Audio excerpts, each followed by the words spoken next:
The Skrmetta podcast, here we are, welcome. The 20th edition, are you kidding me? And all 20 editions are presented to you by Mackhard, Anderson & Associates, PLLC, our presenting sponsors. Now, ladies and gentlemen, this is like the third time we've done this podcast. And you may have actually heard this podcast already. We uploaded a version of it that had just awful audio. The audio was distorted, and it was clipping and popping, so we had to put a filter on it, which made the digital distortion even worse. And I know digital distortion sounds like a Lady Gaga album, but in this case, it is not. It's just the worst. And we uploaded it, and I said, you know what, man? It's uploaded. It is what it is. What can you do? And I went, I was doing my yoga, I was doing something else, and I thought it just was bugging me. And I said, you know, we can't let everyone down like this. The podcast is too important. The content is too important. So let's go redo it again. So we're in a separate studio. This is a different room. This is a different studio, and we're doing it here. So hopefully this works out. And if you heard both podcasts, man, you're in a very select crew. So let's get into this one, guys. The news right now is absolutely insane. I mean, it's one of the craziest times to ever be alive. And to show that, our topics today are Drew Brees, Elmer Fudd, and Harry Potter. Now, normally I'd be thinking, oh, wow, you're doing, that's a great show. You know, that's a show that's going to be a ton of fun. Well, this isn't a ton of fun because those three topics are linked with transphobia, racism, civil unrest, and guns.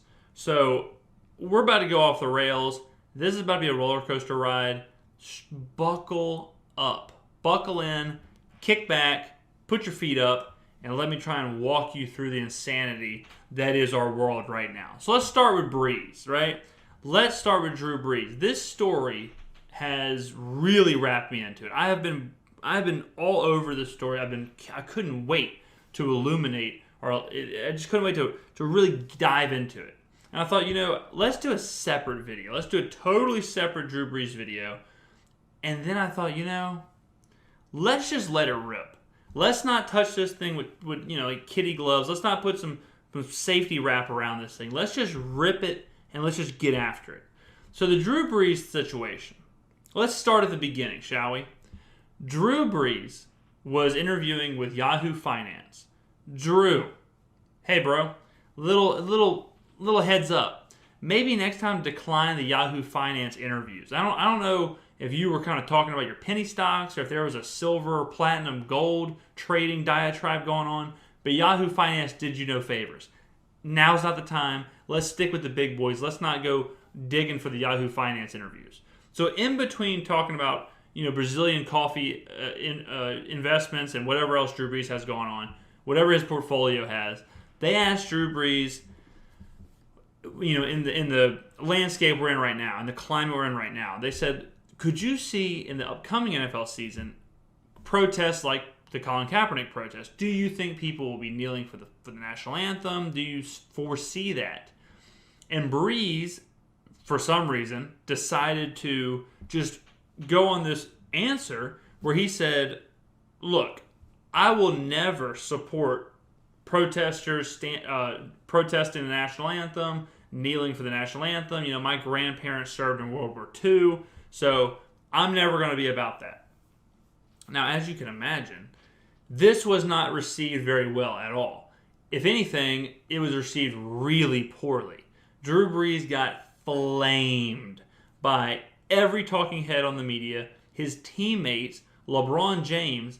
Everyone was gunning for Drew Brees. The city of New Orleans had a rally where they were chanting "Fuck Drew Brees" in the streets of Bourbon, on Bourbon Street. They're marching up and down chanting "Fuck Drew Brees." And I never in a million years did I think we would see Drew Brees get exiled out of New Orleans by the citizens of New Orleans. Drew Brees got scarred out of Pride Rock from the very people who treat him as a deity, the very people who treat him as a god. I mean, this truly is the passion of Jesus Christ. And no one else is saying the passion of Jesus Christ. I'm trademarking that right now. That's how you know the kind of content that you're getting right here, is because I mean, the passion of Brees' Christ just boom, off the dome like it's nothing. That's what you come here for, and I'm glad that I can deliver. But think about it, right? So Drew Brees says what he says. The reaction is cancel him, retire, destroy him. This is Drew Brees. This is a guy with the cleanest possible record. And I'm not talking about record as in, getting in trouble. I don't mean that. I mean the cleanest record as in being a leader in the community. A guy who has spent more money. A guy who, a month ago, donated $5 million to the people of New Orleans who needed it during this COVID crisis. No one's talking about that.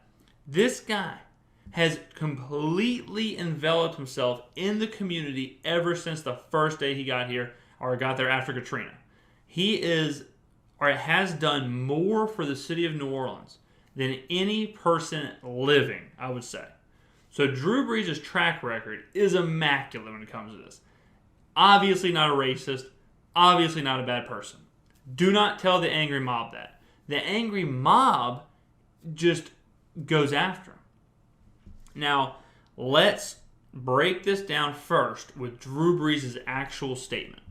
So Drew Brees' statement, was it wrong? Irrelevant. It was stupid, it was insensitive, and the timing of when he said it couldn't have been any worse.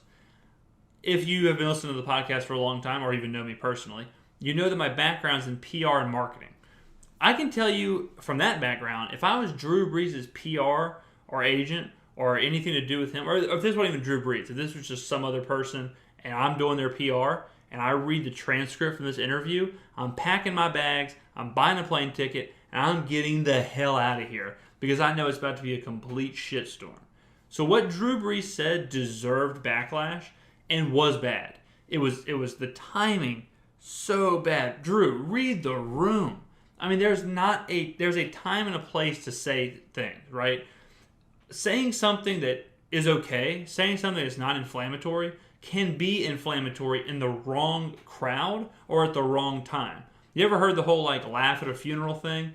It's okay to tell a joke. It's not okay to tell a joke at a funeral. You get what I'm saying? That the actual message is irrelevant sometimes because of when and how it's delivered. So that's important to remember. So Drew Brees does deserve some backlash. Drew Brees does deserve some, hey man, this was bad. This was dumb. Why'd you say this? He does deserve some of that. For sure. What is not deserved is this cancel culture, immediate elimination, immediate destruction, retire talk. That is where we really draw an issue with this. And that's where a lot of this conversation is going to lead. So the whole point of Colin Kaepernick's protest, the whole point of the current protest, the whole point of any protest is to start a conversation, correct? The actual symbol of Colin Kaepernick kneeling down, the actual symbol of people protesting on a bus or in a classroom or whatever it may be, that actual symbol does not change anything. Nothing whatsoever. What changes, or what brings about change, is the conversation that is then brought forth from that symbol. That's the whole point of a protest. You kneel for the national anthem. People are uncomfortable. People start talking about it. People bring it up. It brings a spotlight on the whole thing. Then you have a conversation about it because you're forced to. It's in your face. You have to talk about it. So then you talk about it. And then change happens. That's what you do. That's what should have happened here with Drew Brees. Drew Brees made a mistake. He said something insensitive. We agree on that. Okay, what's the next step? The next step is to educate Drew Brees, talk to Drew Brees, explain why I was insensitive. Then Drew Brees thinks about it and goes, oh, well, I guess that does make sense. Okay, I now know. I now have learned. Thank you for educating me. I now will change. What I'm thinking has changed. You have successfully impacted me. You have successfully impacted me. The protest worked. The conversation worked. The discourse worked. That's it on a micro level. You do that on a big level, that's how real change happens. My problem with this is the second that actual change could have happened, every single person declined it. Every single person declined what they should have done and instead went for the easy route, which was the cancel culture, the cancel destruction, the retire.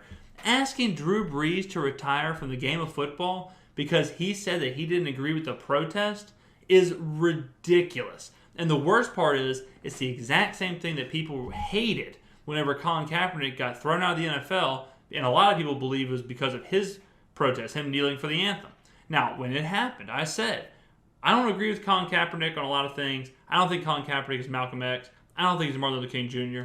I do support protests. I do support spotlighting police brutality, social injustice. I'm with you there. I wasn't with Colin Kaepernick on the pig socks. I wasn't with Colin Kaepernick on when he's talking about Fidel Castro. He got a little lost in the sauce. But when, Colin Kaepernick did his protest and he got blackballed from the NFL. Now, was it because of his play? Was it because of the protest? Different video, different day. But a lot of people are saying, look, man, whether you agree or disagree, you can't fire somebody. You can't push someone out of the league because of their beliefs or because of an idea or because of something they say. Like that's what makes America America. And that's true. That is what makes America America. America is America because you should not be afraid to say what you believe, what you are thinking. Now, you say that, and then it's also America because the people who disagree shouldn't be afraid to call you out on it and start that discourse. That's it. That's the beauty of this whole thing. And his teammates and the media all failed at it. And it's really disappointing for the media because the media know Drew Brees. They're the ones that cover Drew Brees. They're the ones who had the platform to speak about Drew Brees and to educate the masses and to really drive this point home. And they had the time to research it. And they had the time to dig into it. And they had the time to really go after it. And what do? They crowdsource their reactions from social media. They go on Twitter and Instagram and they look at the comments and they see the angry mob and they conform and say, oh, well, if 50,000 comments are really an infinite number of comments because you can't see all of them. So if an infinite number of comments all say Drew Brees is a racist, Drew Brees must be a racist. All these people are calling for him to retire. He needs to retire. And then they go sit on Fox Sports or ESPN and they scream for him to retire. What they should do, and what I'm doing, is they should take a step back and realize exactly what's going on, and they should offer a proper explanation and a proper conversation starter about what the proper steps were. They shouldn't incite the mob. They should tell the mob, like, this isn't going to change anything. This isn't the way to act. What is Drew Brees retiring going to do? What is Drew Brees retiring actually going to solve? That's the problem. But they didn't do that. Every single one of them was shocked, disgusted, disappointed, whatever at Drew Brees, canceling Drew Brees. I'm here to tell you that if you're one of those people, and I don't care who's watching this or who's listening to this, if you're one of the people who said Drew Brees should retire, or Drew Brees should quit, or Drew Brees should be canceled, eliminate Drew Brees, he's a racist. If that was your reaction to Drew Brees' comments, you are part of the problem. And you are the reason that the society right now is so stagnant and that there is no change. Because I don't even think you want change. If you're one of those people, you are more worried about the instant gratification of canceling someone or, destroying someone's career or livelihood or whatever. You're more worried about that moment right there. And you're clout chasing, and you know you're clout chasing. His teammates are the biggest clout chasers of them all. They have a direct connection to Drew Brees. They can go right to him. They can text him, call him. They share a locker room with him. He's their coworker, really, if you think about it. Just like, we're not professional athletes, so your coworker that you've been working with for years. If you have a problem with them, you have a direct connection to them. And what do these guys do?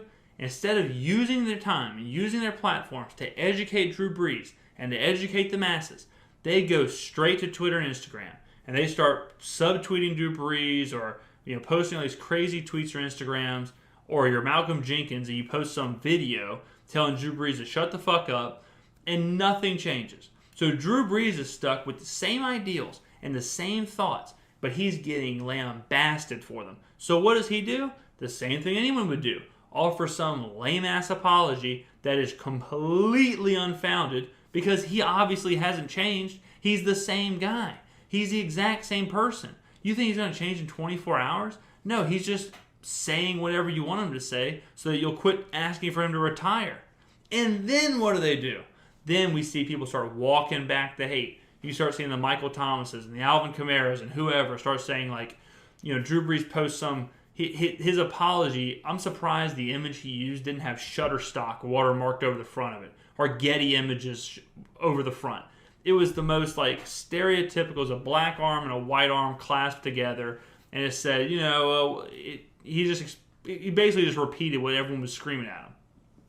And everyone says, oh, well, okay, Drew Brees has apologized. Drew Brees is good to go, whatever. Then Drew Brees triple downs. I mean, he starts overcompensating. Then he writes an essay to Trump about how the Kaepernick protests were never about the flag and never about the national anthem, and they were really about police, brutality and social and injustice. Drew, there's a pandemic happening. Okay, it's an election year. All hell is breaking loose. There's a civil war in the streets. Buildings are on fire. Police departments are being defunded. It's a war right now.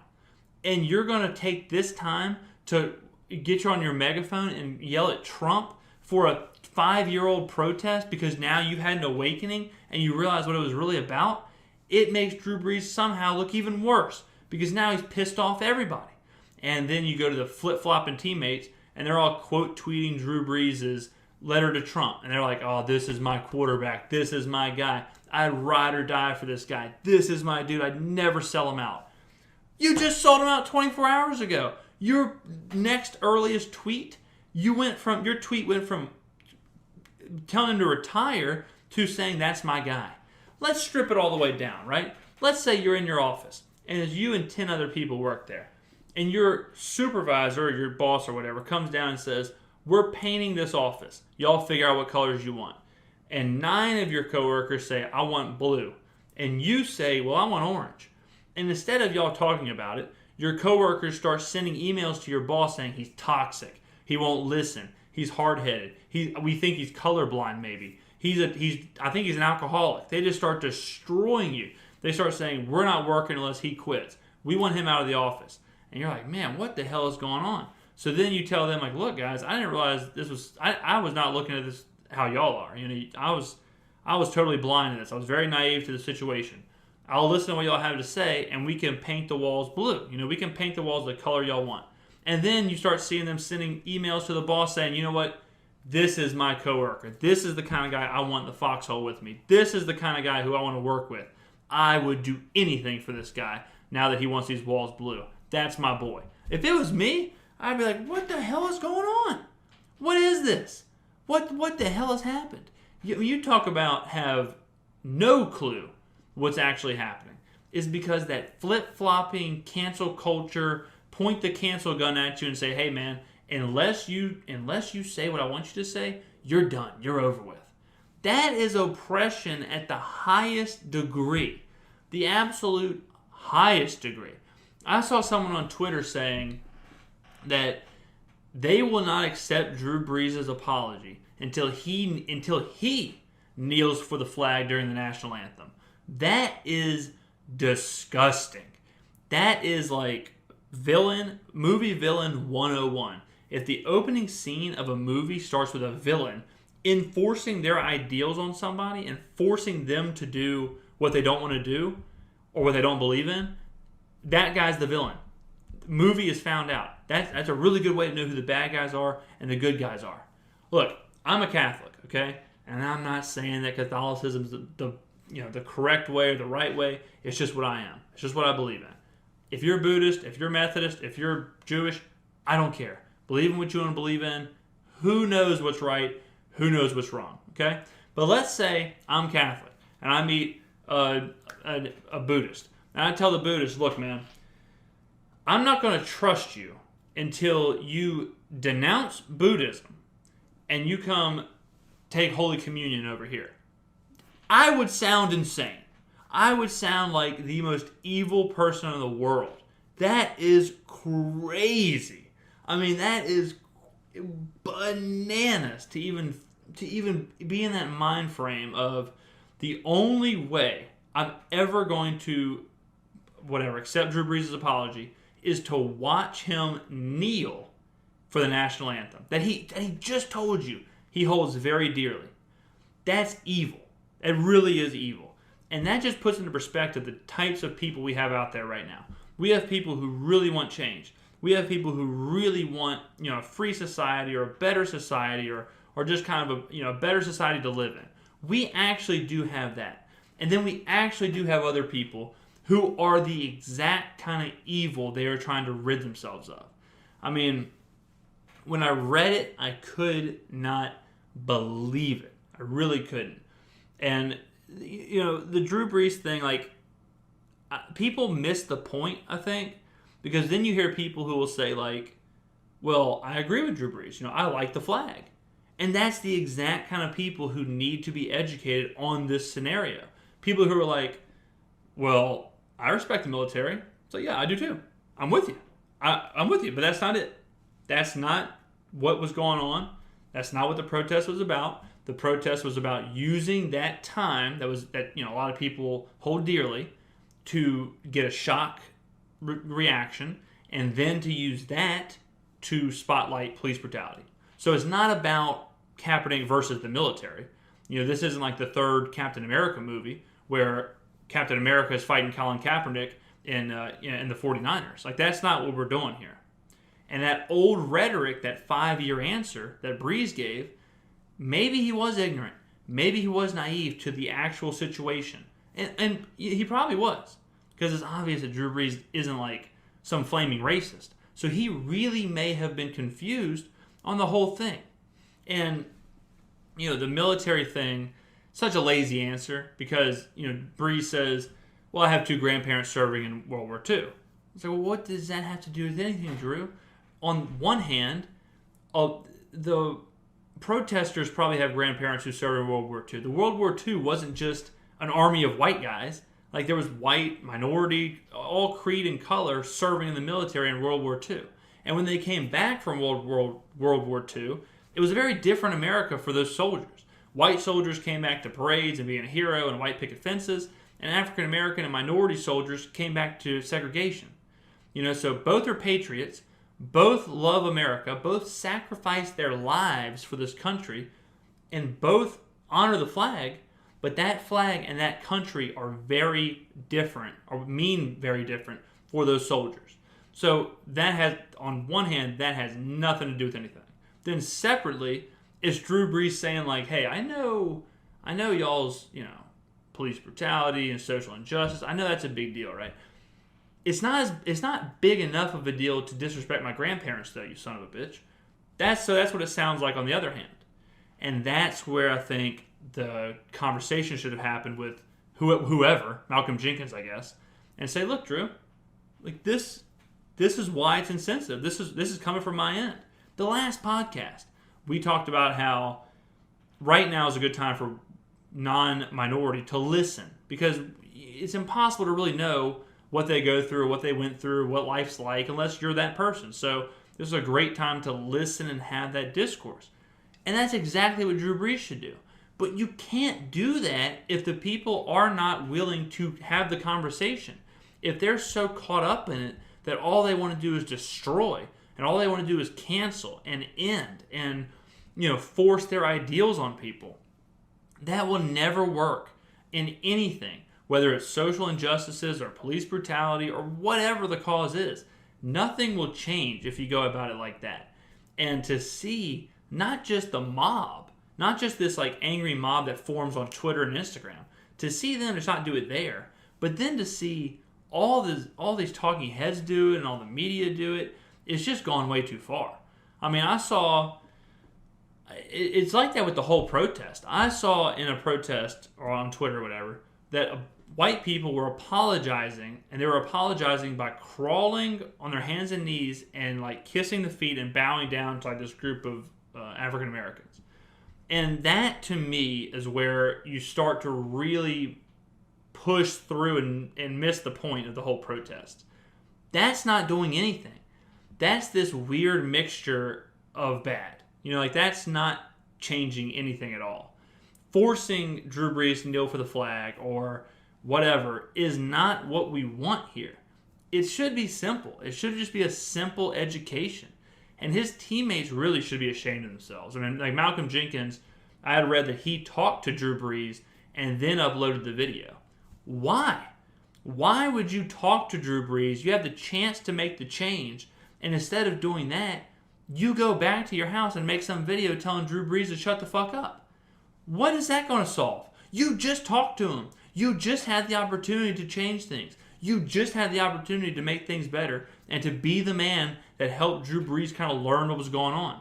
But instead, you talk to him, turn around, and go make a video scathing him. Like, if you're Drew Brees, think about that. Like Malcolm Jenkins, you just had a conversation. Oh, Malcolm made a video on Twitter. Let's see what it is. Maybe he's talking about the conversation we just had. Oh, nope. He's screaming at me.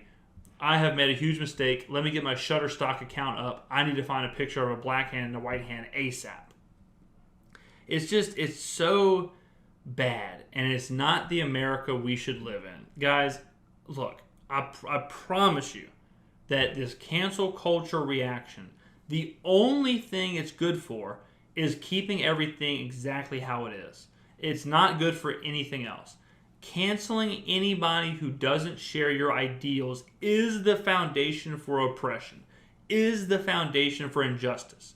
Whether it's white, black, Asian, animals, whatever. Anything, any color, any creed, any species. I don't care if it's aliens. If you impose your ideals on a group and you treat them where it's either, hey man, conform or else, that's really bad and also really dangerous. So it's one of those things where it started off being something with Drew Brees and that whole situation, and it quickly turned into something totally different. And I hate that it moved that way because they took a really good cause and they completely destroyed it. So hopefully, I think Drew Brees is neutered. I mean, I don't think he's ever going to be able to be a leader in that locker room again. And I don't blame him for not trusting his teammates. And I don't think his teammates trust him. So it's a really sticky situation in New Orleans. And it's just a terrible, probably last year for an incredible career and somebody who has done everything for that city. So it's really tough to see.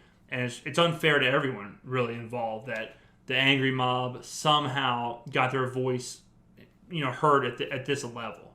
It really is. So, but that's my thoughts on it. And the Drew Brees situation is something that, especially down here in the South and this close to New Orleans, where it's been the talk of the town, and it's just gotten so ugly for a guy who should be held in such esteem for what he's done for that community.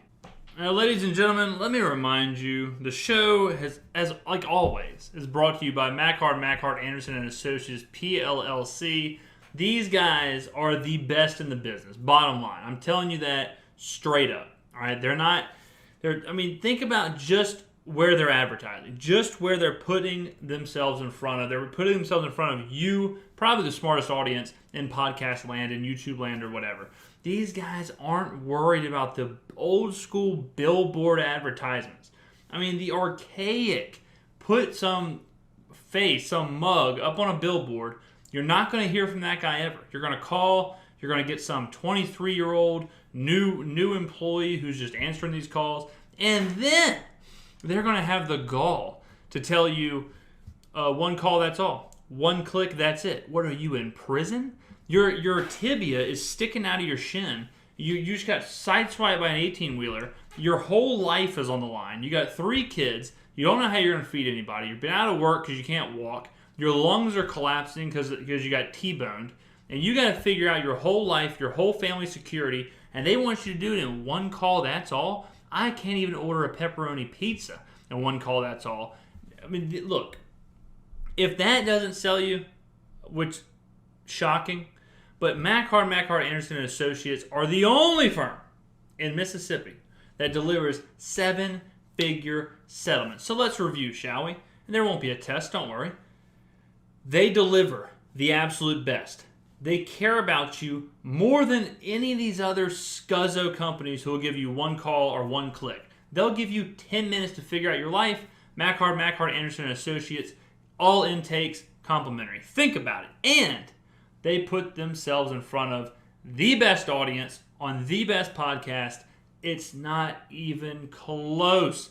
Termite, 18-wheeler, automobile crash, insurance denial. Any of those things sound like right up your alley? Well, then give these guys a call. The number 601-450-1715, or go to machardlaw.com, MCHARDLAW.com, and please tell them that James Skrmetta sent you, or that you heard about their services from the James Skrmetta podcast. I almost forgot the last letter of my first name. It's been one of those kind of days, ladies and gentlemen. So again, the number is 601-450-1715, or their website, machardlaw.com, MCHARDLAW.com. Don't worry, there is not a one-click limit up in here. Thank you again for being our presenting sponsor. So the next story, let's take you down to Looney Tunes land. Now, I know it's easy to kind of just look around and be like, oh, well, I'm in Looney Tune land, brother. I'm looking around right now. This is Looney Tune land. I am officially here. Well, let's literally go to Looney Tune land. So HBO has Looney Tunes now, and they've made a decision to remove the gun from Elmer Fudd. Now, you may remember Elmer Fudd. He was the down-on-his-luck kind of pudgy hillbilly who was hunting Bugs Bunny. So they've removed his gun, his shotgun, and he is now saddled up with a scythe. And, you know, the obvious reasons here is gun violence is a serious issue, and they want to censor that. So they have taken his gun away. Now, it's ridiculous that, you know, it's even come down to this. But then there's also an outcry. There's also an outcry of people who are saying, well, I won't watch unless Elmer has his gun. And if you censor the gun, you're losing me as a subscriber. Now, to that I say, what are you doing watching Looney Tunes? You have HBO. Watch The Sopranos. Watch Game of Thrones.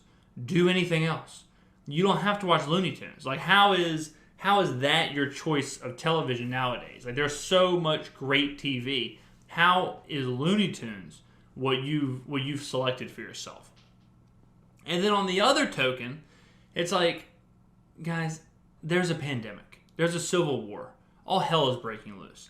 I don't think the biggest deal right now is Elmer Fudd's choice of murder weapon with Bugs Bunny. Is it really that much better if I watched Elmer Fudd strangle Bugs Bunny with his bare hands? Is it really that much better to watch him scythe at Bugs Bunny and cut him limb from limb? I don't think so. Not to mention, this is the same TV show where they have a French skunk who's trying to rape a cat. The same TV show where I have to watch a roadrunner murder a coyote with anvils. The same TV show where a yellow bird flies around and tortures a cat. I mean, this show right here is like watching Saw and Hostel in animated form.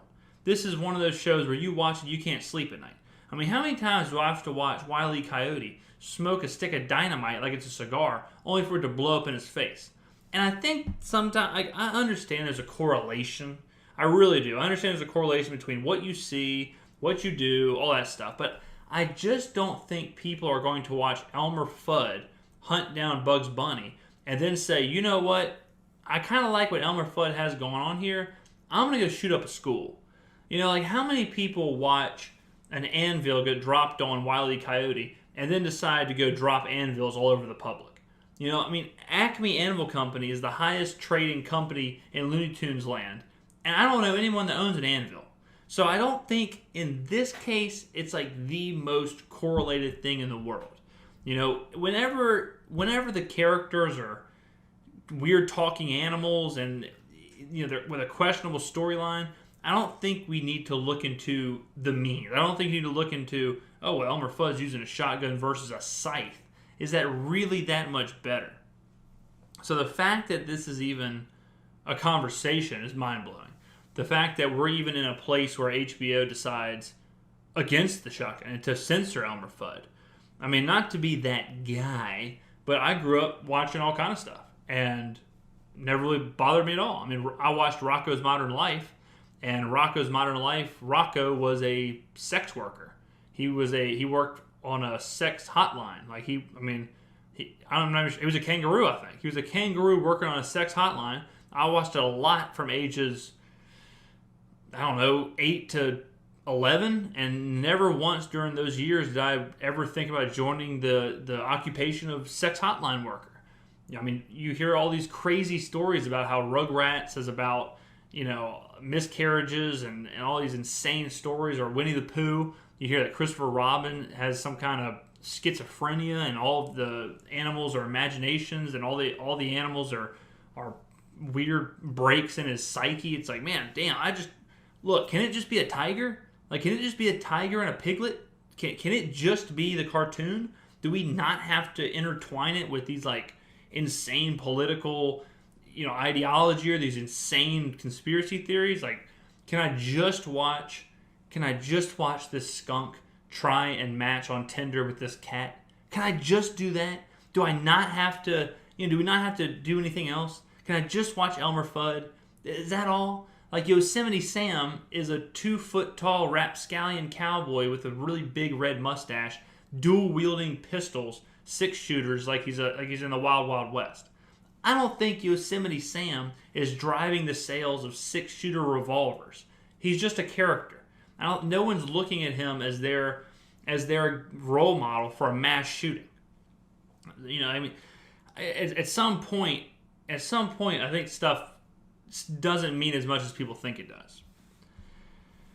Looney Tunes, man. I mean, when I saw that, when I was doing the prep for the show, and I saw that was one of the stories, I'm just like, oh, this is a joke. This is obviously a joke. And when I dug into it, no, it was not a joke. It was very serious, and people were seriously pissed off at the idea of their beloved Elmer Fudd losing his gun and only now being armed with a scythe. I mean, next thing you know, Wile E. Coyote will, all Roadrunner will have to defend themselves is like mace. I mean, there's no telling what's going to happen. So, rip Elmer Fudd, I guess. And if you're one of those people watching HBO Looney Tunes, please go to the search bar and search like The Leftovers or Game of Thrones, and just skip the last season. Just do yourself a favor and broaden a little bit. Just broaden the horizons a little baby bit. Now, the last thing we're going to talk about here, the last story of the day, is in Hogwarts. So, J.K. Rowling is under attack, ladies and gentlemen. J.K. Rowling has pissed off some people. Now, this story is a little nuts, and it's hard to follow because I'm not really totally like into this world as far as like what a lot of these words mean and these acronyms. So we're going to be utilizing the internet a lot to figure out that. But it does match up well with the kind of cancel culture outrage thing that we were talking about earlier with Drew Brees. So let's get J.K. Rowling's tweet. So J.K. Rowling had a tweet, and it became this big transphobic argument. And people were saying J.K. Rowling is transphobic and whatnot. So let me pull up the actual tweet here. So J.K. Rowling tweeted, "If sex isn't real, sex isn't gender. If sex isn't real, there's no same-sex attraction. If sex isn't real, the lived reality of women globally is erased. I know and love trans people, but erasing the concept of sex removes the ability of many to meaningfully discuss their lives. It isn't hate to speak the truth." Oh, JK, you are not going to like 2020 if you think that it isn't hate to speak the truth. May I give you Drew Brees' phone number? The idea that women like me, who've been empathetic to trans people for decades, feeling kinship because they are vulnerable in the same way as women, i.e. to male violence, hate trans people because they think sex is real and has lived consequences, is nonsense. I respect every trans person's right to live any way that feels authentic and comfortable to them.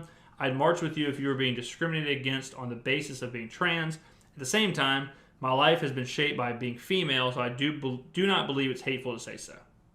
My favorite sentence is I know and love trans people, but I think we all know how that goes. That's the classic, look, man, I got black friends. Or, look, man, gay people love me. Like, that is the cornerstone of when you know things are not going well in an argument. If you hit the fire extinguisher, like the remove in case of emergency, and you use I have plenty of gay friends, I have plenty of black friends, you have lost the argument. You need to hightail it out of there.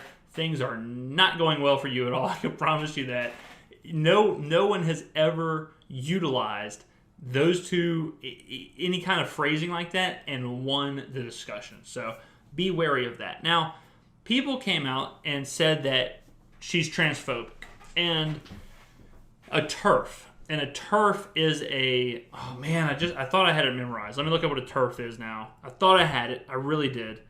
TERF meaning. So they're saying she's a TERF. A TERF is, yes, a trans exclusionary radical feminist.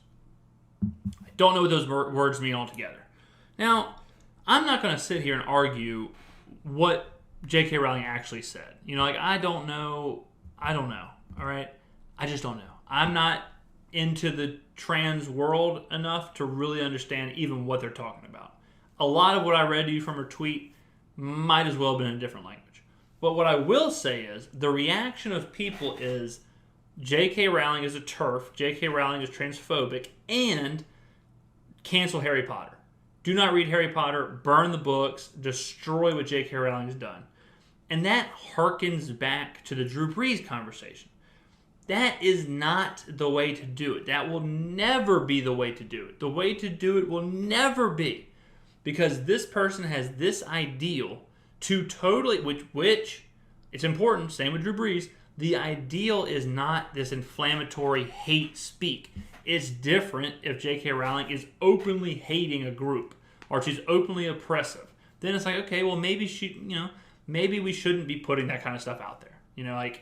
Maybe that's different. But this is a situation where she's just telling you what she believes, and it's not inflammatory. It's it seems to be kind of middling, kind of in the middle of the road here. So I don't think, just like with Drew Brees, I don't think the reaction of destroy the books, burn the books, I don't think that's really the way to go.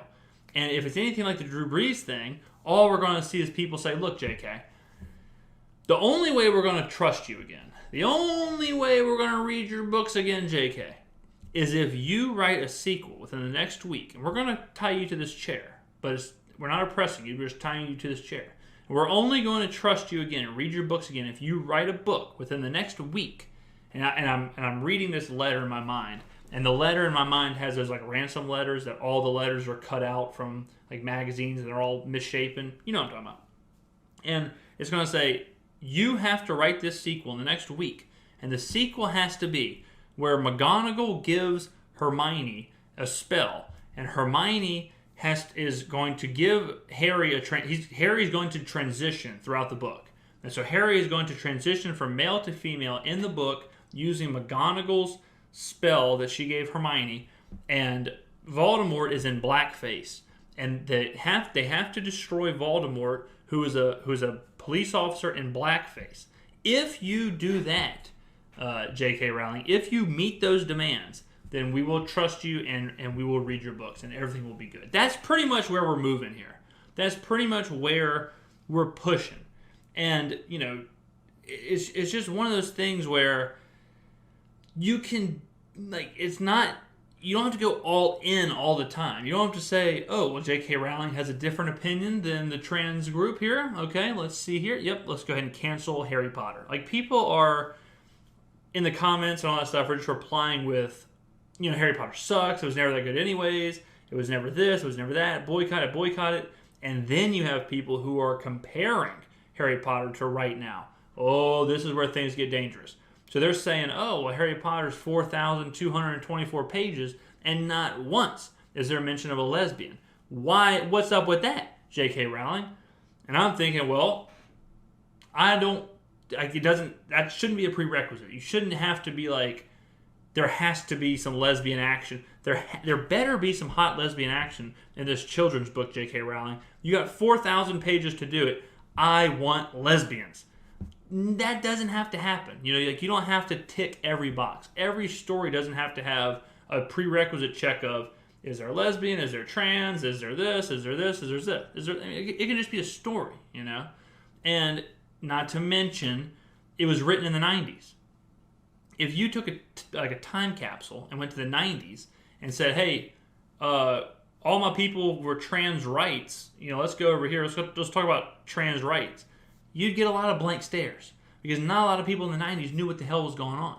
So to take J.K. Rowling's work from the 90s and take it into 2020, not to mention the craziest time in human history, place it here and then try and play Sudoku and figure out if she's ticking all the boxes, nothing's going to live up to that. We just saw it when they got upset at Jimmy Fallon for doing blackface 20 years ago on SNL.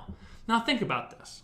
SNL is one of the most progressive left-leaning shows that's ever existed. And it is unabashedly left-leaning and progressive. So how much of a big deal is blackface if SNL wrote the sketch, pitched the sketch, did dress rehearsal with the sketch, did live the sketch, and then did not face backlash for 20 years?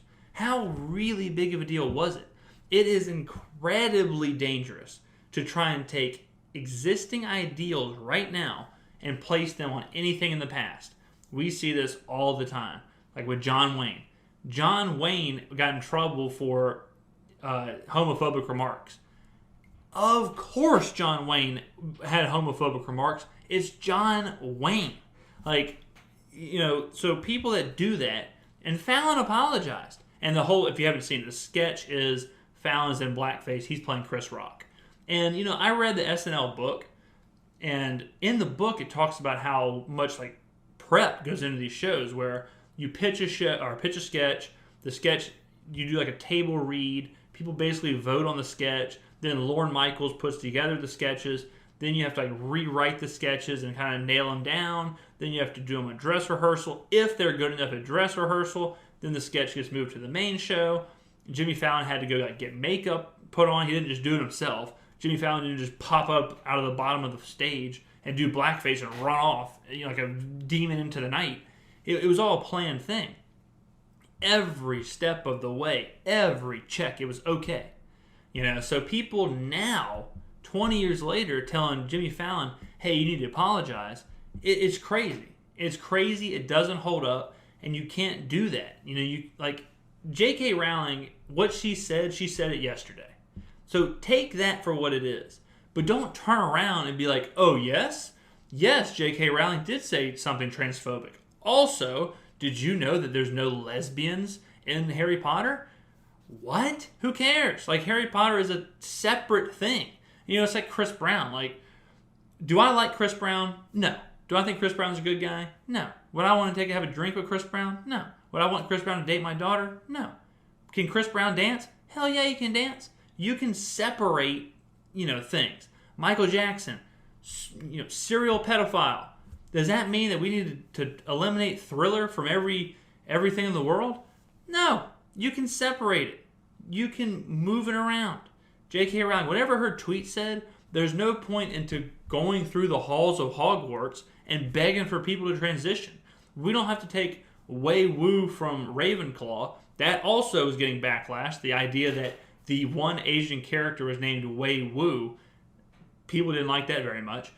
And that the Gringotts bankers all have hook noses and they're super greedy and they're supposed to be Jewish or whatever, so she's anti-Semitic. All that stuff is, once you go down that rabbit hole, things get really, really nasty. And what you end up doing is taking everything and destroying it all.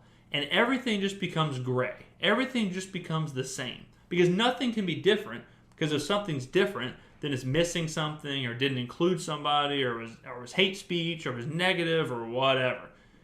You don't want to get to the point to where it's just gray this, gray that, and it's the same thing every time. Can you imagine if Harry Potter would have had all of a sudden you got a chapter on some weird lesbian experimentation going on in Ravenclaw, and then you go over to Hufflepuff and people are transitioning left and right. Then you go over to Gryffindor and Harry's rioting in the streets and beating a policeman or something.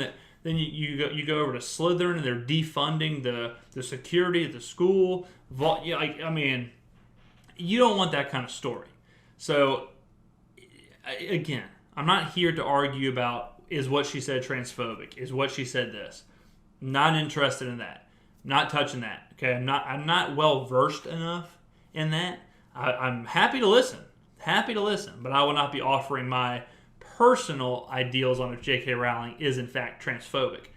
Instead, what we'll stick with is just the idea that this cancel culture is out of control. Ladies and gentlemen, look, the whole point of this podcast is that cancel culture, and that all those values is a slippery road, and that road leads to disaster. You do not want that. Trust me. You don't want to be poking holes in everything.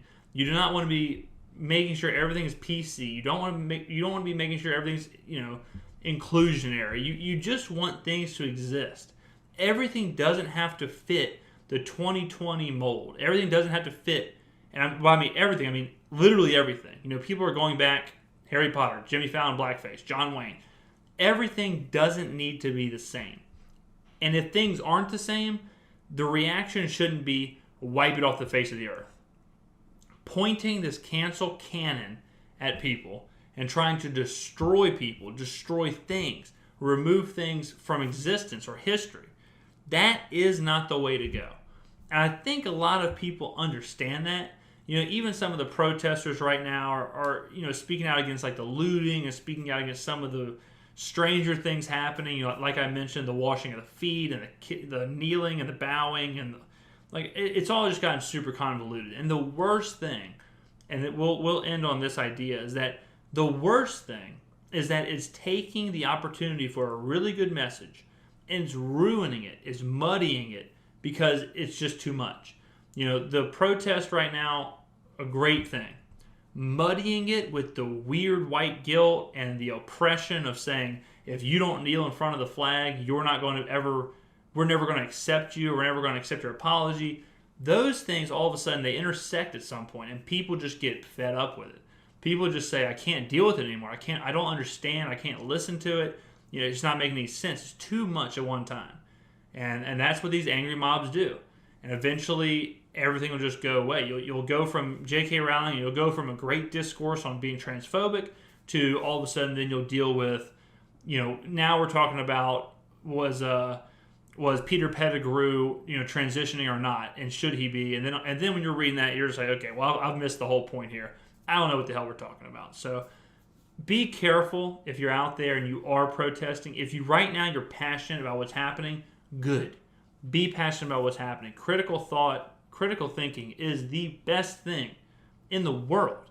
That's all this podcast is. One way or the other, whatever side you're on, go for it. Live it. Love it. Do what you're going to do. But the minute you start to impose your beliefs or to eliminate people who don't believe the same way you do, the moment you start doing that, or the moment you start reaching way back to try and just destroy more things, you become this dragon, this fire-breathing PC dragon.